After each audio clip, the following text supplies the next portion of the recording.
ఉన్నారు. వాటి గురించి తెలుసుకొని కూడా వాళ్ళు సాధన చేస్తూ ఆ యొక్క సమాధి స్థితిని పొంది, సమాధి స్థితిని ఎప్పుడైతే పొందుతారో, తనను తాను ఎప్పుడైతే ఎరుగుతాడో, తనను తాను ఎరగడం అంటే తను లేని స్థితిని ఎరగడం. తను ఎప్పుడైతే ఇక్కడ నివాసమై కూర్చొని ఉంటాడో ఆసనము పైన, ఆ ఆసనము ఏ విధానంగా కూర్చుంటాడో తను ఆ గురు సూచనను బట్టి చూస్తుండగా తనను తాను మరిచి తనువు లేని స్థితిని ఎప్పుడైతే ఎరుగుతాడో అదే ఆ యొక్క గురుపదేశాన్ని తీసుకున్నటువంటి లక్ష్యం. అట్లాంటి గురువులు ఉన్నచో వారి దగ్గర మంచి లక్షణముతో, మంచి గుణవంతులై, గుణసాగరులై వారి దగ్గర బోధన తీసుకొని మానవ సమాజం, మన ఒక మానవ శరీరం కోసము, మానవ ఇంద్రియ జ్ఞానముల కోసము, మన ఒక జ్ఞానాన్ని పెంచుకోవడం కోసము ఆ యొక్క బోధ తీసుకొని గురువుల దగ్గర గురుపాద సేవకులై మహానీయులుగా పేరు పొందాలని మనస్ఫూర్తిగా నేను కోరుతున్నాను. అట్లాగే త్రివేణులకు వివరము. పై నలుపు అనగా గంగ, ఆ నలుపులో సుశీలమైన కుండములనేటి పాపే యమున. పై నలుపు గంగ అంటున్నాడు, మన కనులలో నుంచి వివరం చెప్తున్నాడు. ఆ పాపే నీలతోయ మధ్యస్థ, ఆ పాప మధ్యమున వెలిగే వెలుగు సరస్వతి, అదే విద్యుర్లేఖ అని అంటున్నాడు. మన లోపల సుశీలమైన ఒక పాప ఉంటుంది, కనుల మధ్యలో ఉంచుతుంది.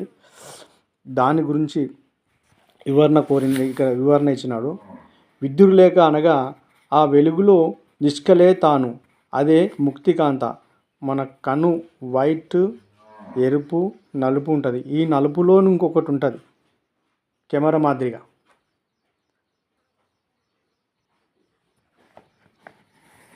ఈ విధముగా విద్యుర్లేఖ ఆ వెలుగులో నిష్కలే తాను, అదే ముక్తికాంత. ఆ చుట్టూ ఉండే ఎరుపు బ్రహ్మ. మనకు కనుగుడు మధ్యలో ఈ చివరి నుంచి ఎరుపు ఉంటుంది కదా, సారలు కానీ కింద ఇట్లా, ఈ ఎరుపునే బ్రహ్మ అంటున్నాడు. తెల్లగుడ్డు విష్ణువు, పై తెల్లగుడ్డు రుద్రుడు. ఇది హృదయ కమలము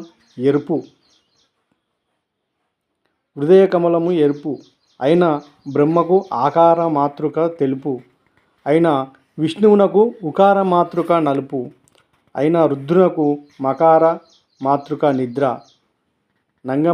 సంగమాదులను అక్కడనే పుట్టును.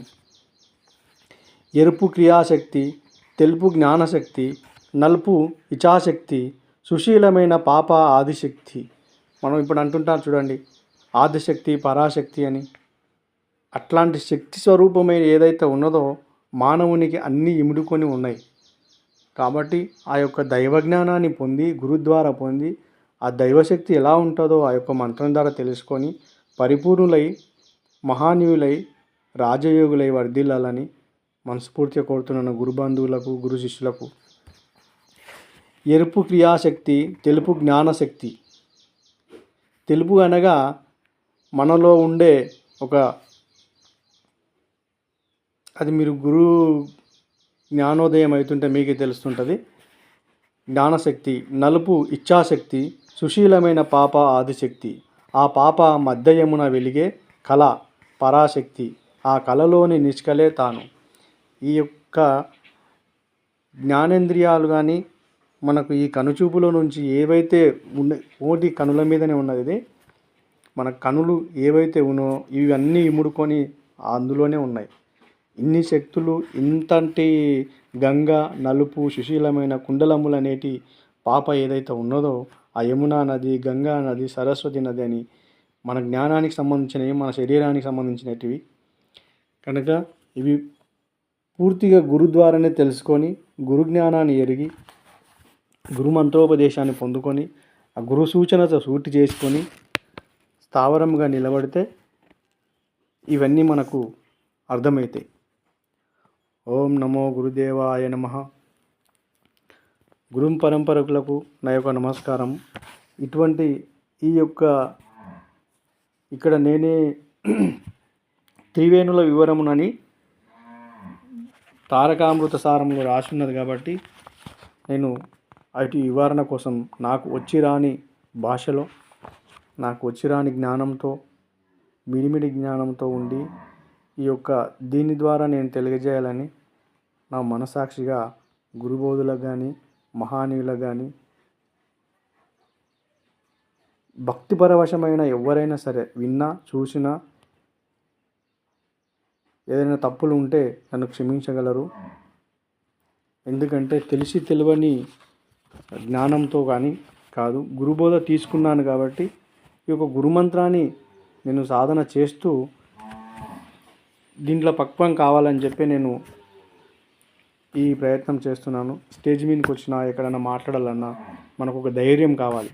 కాబట్టి ఇట్లా మనం ప్రాక్టీస్ అవుతుంటే మనకు ఒక జ్ఞానం వస్తుంది, మాట్లాడడానికి శక్తి వస్తుంది అనే ఉద్దేశంతో ఈ వీడియో చేస్తున్నాను. దయచేసి ఎవరు విమర్శించకండి. ఓం నమో భగవతే వాసుదేవాయ నమః. ఓం నమో గురుదేవాయ నమః.